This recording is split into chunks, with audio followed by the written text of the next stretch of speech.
Hi, guys. Thanks for stopping by my YouTube channel. If you're not subscribed, I hope you will do so. And please tell your friends and see if they'll subscribe as well so we can keep doing this. Independent media or whatever it is we are, truth tellers. This is what we have right now because our mainstream media isn't quite doing their job. Uh, I think it's time that we start talking really a lot more openly about all of the people. Oh, let's just say they get in the crosshairs of Vladimir Putin and they end up falling out of windows or getting poisoned and do we know that this is something that Donald Trump engages in as well? Those of us who have been threatened by Team Trump know that the answer is yes. Some of us don't like to talk about it a lot. I talk about it, but then I feel like I can't because people haven't caught up. I was threatened with something. I was told Trump has guys in Queens that might be over on their way over to your Upper West Side brownstone apartment to cause you harm. This was 9 years ago. It was early in February of 2016. And uh, I was criticizing Trump on TV. He got me kicked off TV. Then he defamed me. He had been catfishing me, and we had reason to believe that he was catching on that I, was onto him, at least the catfishing. And that's when I was told by somebody who was in Trump world, but pretended they were helping me, but clearly they weren't. Late one night on a weeknight, at 11:30 at night, and I was told Trump has guys in Queens who might be on their way over to harm you. Are you in a doorman building? No, I'm in a brownstone, but there's cameras around where you might want to get a squad car in front of your brownstone. So I know it's real, and that makes me wonder about the difference between kompromat or actual threats on someone's life. And I'm specifically thinking of Lindsey Graham, who I used to know when he was a freshman House member. I worked with him. He was on the committee that I was communications director for, and so I worked with him and got to know him quite well. Well enough, I should say. And he doesn't strike me as someone who's going to be easily cowed. And we saw that when he was running for president against Trump, and then he had this fateful golf outing, and all of a sudden he was all in. He's aged considerably since then. I think I know him well enough to know that he doesn't believe a word that he's saying. I mean, for him to go on TV and say that he's for a Trump third term, that's not Lindsey Graham. I don't think it's just compromise on his personal life, because his personal life, first of all, is not something, his sexuality is not something anybody cares about. It's fairly well known, I guess. I think that it's possible that there are threats on his life. I mean, who knows? Maybe he was dangled by his feet out outside of a window, because this is more than just exposing something personal about him. We know that, and I saw Representative Don Bacon. He's a Republican from Nebraska, but he's pro-Ukraine. He's reminding us on social media that Russia tried to assassinate the Ukrainian president in 2004 using poison. He survived, but he was scarred. So the war in Ukraine didn't start in 2022. Trump has been a Putin puppet. The only thing Putin cares about with regard to Trump or the United States is Ukraine.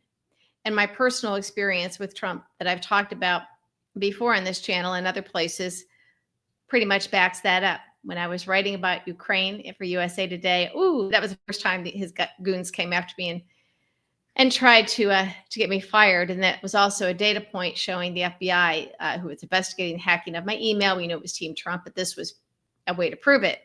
And so that was a data point. They were using information from my hacked email. President Viktor Yushchenko of Ukraine, the before and after pictures, I probably can't even show it, but he looks pretty bad. His after picture, frankly, looks a whole lot like Trump does nowadays, that real scraggly, scaly skin. He was poisoned with dioxin poisoning, with, for whatever this means, 2378-TCDD. And so Vladimir Putin is known for taking his critics or opponents or anybody getting in his way and killing them with poison, having them tossed out of windows, all kinds of interesting things. I don't know what they had planned for me, but if we are to understand that Trump has been a Putin asset since the 80s, and it's becoming clear now that he has been, he would be in on this sort of thing. And some tactics would be utilized on his behalf, or he might be utilizing them. Different atmosphere in the United States where it'd be a little tougher. I don't think it's tough anymore. I think that this will happen. I think it has happened. And I think it will happen more. They will become more brazen. So we know that Dan Coates, the former Republican senator who was Trump's first DNI, Director of National Intelligence, the job that Tulsi Gabbard has now, he was so alarmed by Trump and Russia, Trump and Putin, that he later said he thinks that Putin was blackmailing Trump. I think it's more than blackmail. I think that Trump has been all in. And maybe part of the way they do that is to threaten him, although I don't think that I don't think you can do you can threaten Trump directly. I don't think threatening his so-called loved ones, his relatives, let's just call them relatives, would affect him at all. So we know that this happens. So we know that there's the poisoning of Yushchenko. We know that, see what else, there was a whole list here that I found of all of these people. Well, recently, a Russian singer who called Vladimir Putin an idiot and allegedly donated to the Ukrainian military died after falling out of the window of a 10th floor apartment. Vadim Strykin fell to his death during police searches over his alleged links to Ukraine. And he was facing up to 20 years in prison if charged and convicted. So he got that dreaded Russian window cancer. Yeah. And if you look at a fuller list, I don't even know if I want to go through all of them because there's a lot. We know you've seen that picture of an empty hall with all the chairs, empty chairs, and names of them in Russian or pictures of them. There's all of these Russian reporters, journalists that that Freudian slip there, that Putin has had murdered. And when you see the escalation of the rhetoric of Trump, I don't think that we're that far behind. So let's see, the vice president of a Russian oil giant, Yukos, Mikhail Rogachev, he was found dead after falling from a window of his 10th story apartment in Moscow. Let's see. Then there was, oh gosh, we have a Valentina Bondarenko, an economist found in a tree after falling out of her apartment in a building near Moscow. I guess she didn't make it all the way down. The tree broke her fall and killed her. I can't pronounce all the names, but this was Dzhanis Sidorenko. He's a former Belarusian ambassador to Germany. He was found dead after an interrogation, and they claim he threw himself out of the window. Right. Natalia Larina, she died. This is all, by the way, we're just getting through 2024 here in 2025. She was a Russian judge. She fell out of the window of her high-rise apartment building in Moscow. Vitaly Robertus that died a year ago. Vice President of Lukoil was found hanging in his Moscow office. Well, that's different. Maybe the windows weren't high up enough and they couldn't get him to one. Audrey Morozov, again, a year ago, since February of 2024, the military correspondent allegedly killed himself by firearm after being ordered by the Russian military to remove a post about Russian casualties in the Battle of of something that I can't pronounce. Another Russian politician, Vladimir Ergorov, that was December 2023, a Russian politician, a businessman, was found dead in his yard after allegedly having fallen 3 stories. I mean, this list is actually, it goes on and on and on. I have found this big, long list. I'm not going to sit here and read them all to you, but this is just the last couple of years. These aren't even the things that we were hearing about, around the time of the Mueller report. So it happens. It happens a lot. Trump, I think, believes in this stuff. And I think that there's a good chance that's what happened with Lindsey Graham. is going to happen to more of us. And the reason, I mean, I will have, obviously the MAGA crowd and the Elon bots or whatever, um, or the incel guys say, oh, that's tinfoil hat stuff, but it's not. Um, One of the things about this era of Trump, this part of the era of Trump, is for someone like me who had all these things done to her, to me, in 2015 and 2016 by Trump.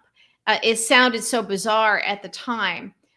There were a couple times when I'd get a reporter interested, we talk about it, and they were just, first of all, the details were so much, they were just like, whoa.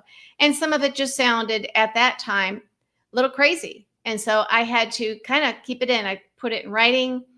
Sometimes people would have me on podcasts and we'd talk about it at length, and then they understood.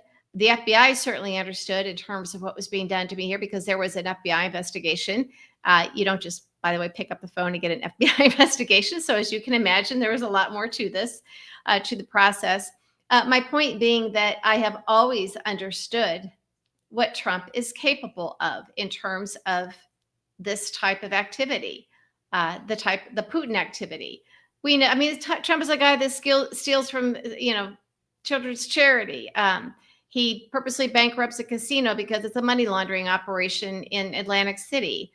There were the mysterious deaths of some of his executives on an airplane, private plane that Trump was supposed to go on, and it was right before I think they were supposed to testify, or there was something going on there. Let's just say the timing was fortuitous, as was the staircase cancer death of Ivana Trump. That she didn't even spill her coffee till she hit the bottom. And if she was having mobility issues, it would be odd that she'd be using the staircase when she had an elevator in her Upper East Side townhome in Manhattan. And there were a couple of the usual Trump goons. I forget the one guy's name, his son, plus his son, were there very, very quickly. And they were carrying things out. And this was before I think the police really could do much. So yeah, I do understand what I'm suggesting here, and I'm qualifying it, hopefully enough. But we've all suspected this. But again, my perspective is different because I was threatened. Well, first of all, I was defamed. Trump, was lying about me. He had Corey Lewandowski call into Morning Joe and lie about me. They get me kicked off TV. They had the attacks and the stuff that was said about me. On Twitter at the time, and I didn't have the big Twitter following. It was brutal. There was a little bit more to it than that as well. The private threats, then people buying domain names and starting these websites against me, and then trying to sell the domain names to other big Trump people. It was out and out blackmail, and I could have sued them, but that it would have I was told by my lawyer at the time I could sue the person who did this. And by the way, she was a former Republican elected official. And she was doing this, and it would have cost me $50,000 to fight it. So I pretty much just had to sit there and let this fake website exist. But the night that I was told Trump has guys from Queens who might be on their way over to harm you, and because it was late at night, it wouldn't take them very long to get there. This was all done to silence me. This was done to let me know that if I pursued looking into these things, because again, I had connected enough dots, and they didn't want me to pursue anything, particularly with regard to the catfishing and then later the hacking. So it was, then they tried to get me to sign an NDA to shut me up.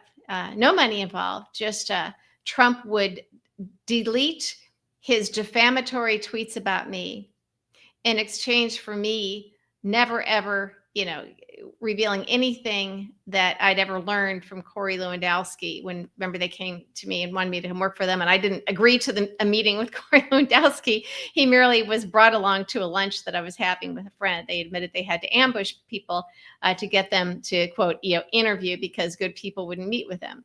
There was like 15 people running in the Republican primary at that time.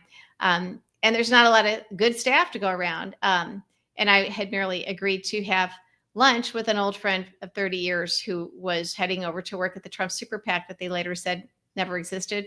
Yeah. So I'm giving the shorter version of that, but you've all heard me talk about the longer issue before. Suffice it to say, I am one of the few people who have understood from the get-go that Trump is dangerous, that he's a thug, and that he's a criminal.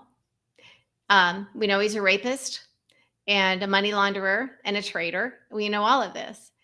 And again, when you have people going, oh, that can't happen in America, now that you know it can, I think that the stories of people like me become a little bit more interesting. So I'm leaning on Trump not being blackmailed by Putin so much as being that Russian asset agent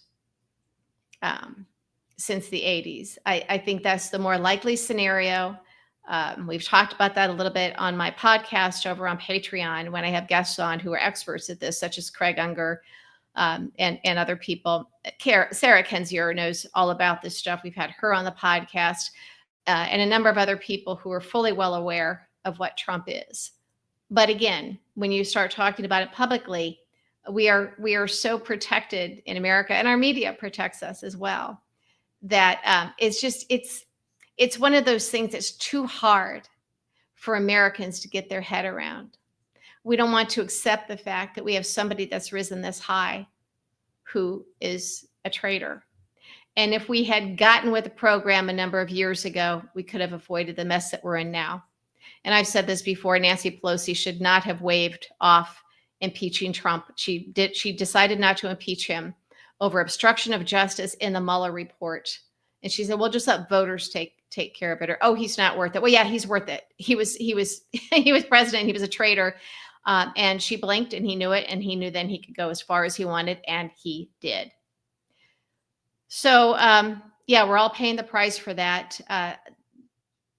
When we went all these years letting the Garland cheerleaders who were, getting their fame and fortune and building little companies by leading us down the primrose path, pretending that they knew what was going on, telling us that, oh, Merrick Garland is going to be he's doing this. He's just dotting his I's and crossing the T's. And, you don't know what you're talking about. And we were all tinfoil hat conspiracies and conspiracists. And clearly we weren't.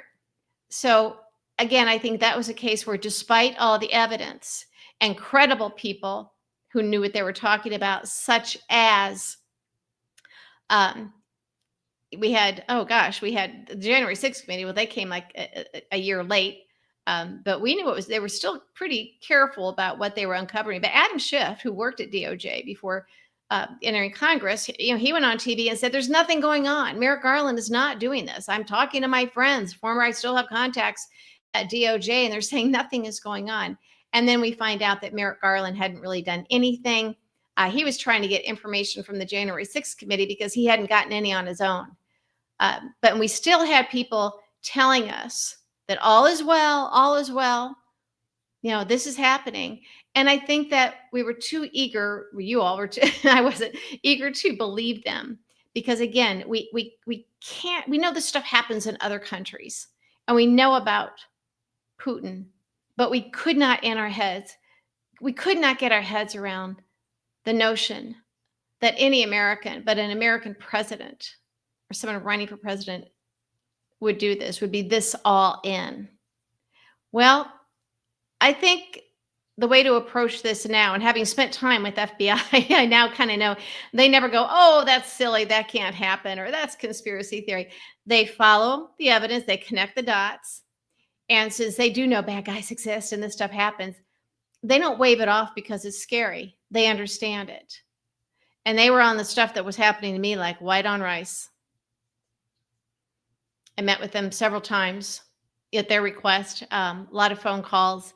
They took this very seriously. And then when Trump got into office, and when he and when Jeff Sessions, who was his AG, caught wind of this investigation, I believe it was J.D. Gordon, who is the one who told him, since they had worked together. And J.D. Gordon was the one who was in that RNC platform committee meeting in 2016. The only platform item that the campaign got involved in was about Ukraine and Russia. And then I became a target yet again when I wrote about Ukraine and that platform committee meeting for USA Today. Okay. So there was a couple of times when I got in the crosshairs of the Trump crowd. and it's not fun. So I think that it is important that you not instantly at this where it is too late in this tragedy of what's happened to our democracy and what is happening to wave off anything as a conspiracy theory. If the dots can be connected, I'm not saying just make stuff up, but if there's evidence there, when it comes to Trump, when it comes to Elon Musk, when it comes to Putin, and they're all there the same, if there's smoke, there's a lot of fire. Just like Elon's rockets and his cyber trucks. Okay? We cannot be naive and just pretend this stuff isn't happening. So look at all the people that Putin has murdered who got in his way. Look at the people that Trump has gone after hard to ruin and threaten and blackmail and maybe worse. If you were to look at some mysterious deaths, and accept that we are now that kind of a country and we now have that type of a person in charge. And if you look at everything he's doing, and if you were Putin and you were on, the mission of Russia to destroy America from within, you literally can't find anything that Trump is doing that does not fall under that category of destroying America, because it is inexplicable what Trump is doing with regard to foreign policy, with regard to our economy, with regard to our health. It is inexplicable. There's no reason, there's no justification. This is just crazy stuff to destroy America. Now, the good news is that we hear that the cabinet is starting to push back a little bit, particularly Marco Rubio pushing back against Elon Musk. Marco Rubio has never been an insider. He's going to be the first to go. I think it was a setup from the beginning. It was, I think they wanted to clear out that Senate seat for Laura Trump, and DeSantis fought back on that. But I also think the Matt Gaetz thing was a setup. He now owes Trump forever. But Trump wanted to get rid of him. Because remember when Matt Gaetz was against Trump and then he scrambled to get back in good with them? So that's what happens. That's how Trump gets rid of his enemies. And I don't think that Marco Rubio will last very long in this job at all. And then he'll have no job because he gave up his Senate seat. And that is what I think Trump thinks is hilarious. But I think there are people whose lives are being threatened. I think that Lindsey Graham back in the day was as effective opposition speaker, an opposition communicator against Trump as Pete Buttigieg is now, or could be if we put him as doing the daily briefings that I brought up. Lindsey Graham was that good. And when I knew him and worked with him, remember, he was a big John McCain guy too. He was reasonable. He wasn't one of these nutcases. I think it's more than kompromat. I think it's more than kompromat. So I hate to say this, but I think that we're going to start seeing a little bit of a rollout of mysterious deaths of people that Trump, Elon, and Putin need to get rid of.